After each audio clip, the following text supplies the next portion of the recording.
Hola hermanos, espero que estén muy bien, que se encuentren todos muy bien, que hayan tenido un buen inicio de semana y vamos a orar para comenzar con esta lectura, con este estudio. Señor y Padre Celestial, gracias por todo lo que estás haciendo en nuestras vidas, por tu palabra, Señor, que nos alimenta cada día, porque en ella podemos encontrar sabiduría. Te pido que desde ya prepares nuestros corazones, Señor, para que tú estés hablando y eso podamos llevarlo a la práctica, Señor. Quita cualquier palabra necia de mi boca, cualquier cosa que no sea tu voluntad, Señor, quítalo, para que solamente tu palabra entre a nuestros corazones, Señor. Gracias por todo lo que estás haciendo y por todo lo que vas a hacer. En nombre de tu Hijo Jesús. Amén. Bien, aquí vamos a estar leyendo el capítulo 20 de Mateo, perdón. Y vamos a estar leyendo del versículo 17 al 28. Vamos a leer el pasaje. Subiendo Jesús a Jerusalén, tomó a sus 12 discípulos aparte en el camino y les dijo, He aquí subimos a Jerusalén, y el Hijo del Hombre será entregado a los principales sacerdotes y a los escribas, y le condenarán a muerte, y le entregarán a los gentiles para que le escarnezcan, le azoten, le crucifiquen, mas al tercer día resucitará. Entonces, aquí Jesús no le está dando buenas noticias aparentemente a sus discípulos, le está dando un mensaje que es bastante duro, le está diciendo lo que le va a acontecer, lo que le va a suceder dentro de los próximos días. Y él le está diciendo, no les va a decir así como chiquillos, pero les va a decir como, oigan, esto es lo que vamos a hacer. Nosotros vamos a ir aquí y esto es lo que me va a suceder y me van a hacer esto, y tales personas me van a hacer esto, y finalmente voy a morir, pero voy a resucitar. Y nosotros podremos pensar, ¿qué tiene que ver esto con lo que vamos a leer después? Después habla un pasaje en donde se menciona esta frase de que el mayor servirá al menor, que el Hijo del Hombre no vino para ser servido, sino que para servir y dar su vida en rescate por muchos. Y entonces nosotros pensamos, ¿qué tiene que ver esto? Vamos a guardar este pasaje en un ganchito y lo vamos a discutir luego. Pero recuerden, esto es lo importante. Lo que le ocurre a Jesús no era sorpresa para él. Él sabía exactamente lo que le iba a ocurrir. Y aquí él lo dice. Y eso va a tomar fuerza en el pasaje que vamos a leer a continuación, que es la otra parte de esta historia, lo que sigue después. Después de esto, dice en el versículo 20, entonces se le acercó la madre de los hijos de Zebedeo con sus hijos, o sea, de Jacobo y Juan, postrándose ante él y pidiendo algo. O sea, la madre de estos muchachos, de sus discípulos, se postra delante de él y le pide algo. Y él le dijo, ¿qué quieres? Ella le dijo, ordena que en tu reino se sienten estos dos hijos míos, uno a tu derecha y el otro a tu izquierda. Es curioso. Siempre normalmente cuando la gente se acerca a Jesús como que le piden un milagro, le piden alguna sanidad, alguna señal o alguna enseñanza o buscaban tentarle, pero aquí le piden un favor, por decirlo así, como de otro mundo, por decirlo así. Es algo que en ese momento no se podría ver. Jesús le puede haber dicho, sí, claro, así va a ser, y listo. Y ella se habría quedado tranquila, pero le pidió algo que no estaba en este mundo, le pidió algo para la vida eterna. Interesante, pocas veces vemos algo así en este pasaje, que le pidan algo así al Señor. Y esta es la respuesta de nuestro Señor. Entonces Jesús respondiendo dijo, no sabéis lo que pedís, no tienes idea. ¿Podéis beber del vaso que yo he de beber y ser bautizados con el bautismo con el que yo soy bautizado? Antes él estuvo hablando de esto, de lo que le iba a ocurrir, de todo lo que iba a ser necesario que ocurriera. O sea, aquí está hablando de que ellos estaban pidiendo un beneficio, estaban pidiendo un reconocimiento, pero Jesús está hablando de un precio grande que él iba a pagar. Y les pregunta de cierta forma si ellos iban a vivir ese ministerio de la misma manera que él. Y ellos dijeron, podemos. No saben de qué estaban hablando, no lo saben, no lo entendían. Sin embargo, Jesús dice, a la verdad de mi vaso beberéis, Con el bautismo con el que yo soy bautizado, seréis bautizados.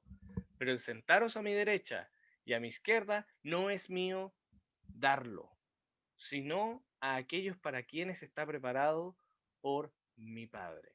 No tengo idea quiénes serán esas personas, pero estamos hablando de algo celestial, que el Padre ya tiene un orden, tiene algo decidido. Sin embargo, esto que ellos estaban pidiendo no tenía nada que ver con aquello por lo cual ellos fueron llamados. Tú y yo fuimos llamados con un propósito. Y ahí vamos a ver de qué se trata este propósito, al igual que el propósito que tenían estos discípulos. Que les voy a dar un adelanto. No era el sentarse a la izquierda o a la derecha o tener un cargo, un reconocimiento o un premio. No era eso. Cuando los 10 oyeron esto, se enojaron contra los dos hermanos. Se agarraron del moño. Oye, pero ¿cómo soy tan barza, tan patúo? ¿Cómo le pedí esto al Señor? No sé cómo ha sido la discusión realmente, pero no debe haberles hecho gracia a esto. Entonces Jesús llamándolos, dijo, ¿sabéis que los gobernantes de las naciones se enseñorean de ellas y que los que son grandes ejercen sobre ellas potestad?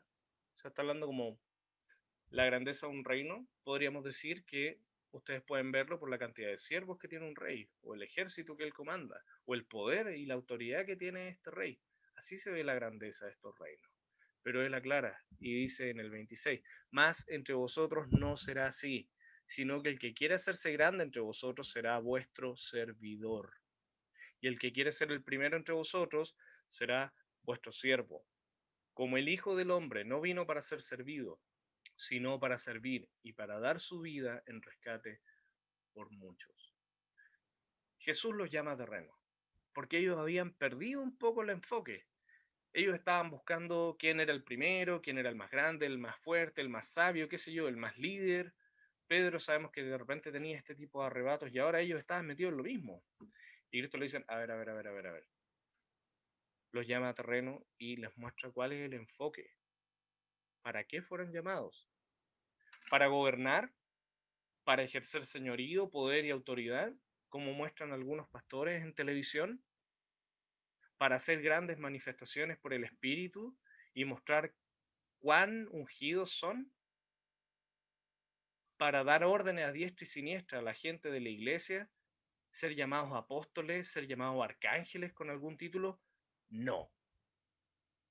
Ni ellos, ni nosotros fuimos llamados para ninguna de esas cosas, que son insignificantes. Los discípulos fueron llamados para servir, no solamente al Señor, sino que también a su prójimo. Y Cristo lo recalca, hemos estudiado pasajes que hablan de este gran mandamiento, amar al Señor por sobre todas las cosas y a tu prójimo como a ti mismo. ¿Y en qué crees que se manifiesta el amor a tu prójimo? En dar tu vida por él, servirle, someterse. Estaban perdiendo el enfoque. Ahora volvemos al primer punto.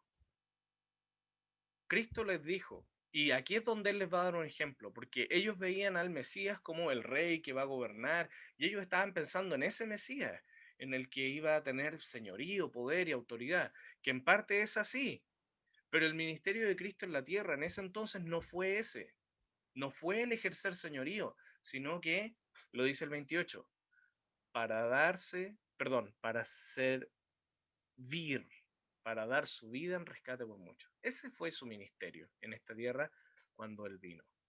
Entonces, ¿por qué el ministerio de los discípulos va a ser diferente? ¿A qué fueron llamados los discípulos? A servir. Y no fue que Cristo se encontró con esto del sacrificio, no, Él lo sabía y fue a ello. ¿Por qué? Por amor a todos nosotros. Él se hizo menor. Y ahora yo te hago la pregunta a ti. ¿Por qué con nosotros tendría que ser diferente? ¿Por qué esperamos que la vida en la iglesia sea reconocimiento, gloria, autoridad, que me vean a mí cómo sirvo, manifestaciones del Espíritu y que vean cuál espiritual soy? No perdamos el enfoque. No hemos sido llamados para ninguna de esas cosas, sino más que para servir y dar nuestras vidas en amor al Señor y al prójimo. Entre nosotros no debe ser así. Y lo que hagan los pastores de la televisión, poco me importa. Porque tú y yo no fuimos llamados para ninguna de esas cosas, sino que para servir. Por lo tanto, ¿qué estás buscando? ¿Qué es lo que llama tu atención? ¿Cuál es tu anhelo en la iglesia? ¿Ser servido? Entre vosotros no será así. El mayor debe servir al menor. ¿Llevas harto tiempo en la iglesia? Sirve, sirve entonces. ¿Quieres crecer? ¿Quieres ser espiritualmente firme en el Señor? Sigue sirviendo. No pierdas el enfoque. No, es que ya pasó mi tiempo, es que ya he hecho mucho en la iglesia. Entre vosotros no debe ser así. Debemos estar sirviendo al Señor, porque Él sabía en qué consistía su ministerio y fue a la cruz aún sabiéndolo. Nosotros sabemos también en qué consiste este camino. Él nos mostró ejemplo, una vida de sacrificio, pero Él resucitó y hay bendición también. Eso quería compartir con ustedes y oremos. Gracias, Señor, por tu palabra. Gracias, Señor, porque nos anima a poner los ojos en ti, Señor. De repente me distraigo, pierdo el enfoque, pero gracias, Señor, porque tu palabra siempre nos hace volver el camino. No son las actividades, los ministerios, los títulos, Señor, lo que nos debe interesar, sino que el saber que hacemos tu voluntad y agradarte en ello y servir a nuestros hermanos. Ayúdanos a cumplir esto, Señor, y hacerlo siempre con un corazón humilde, entregado a ti. Gracias por todo lo que nos muestras en tu palabra. En nombre de tu Hijo, Señor Jesús. Amén. Nos vemos. Que esté muy bien.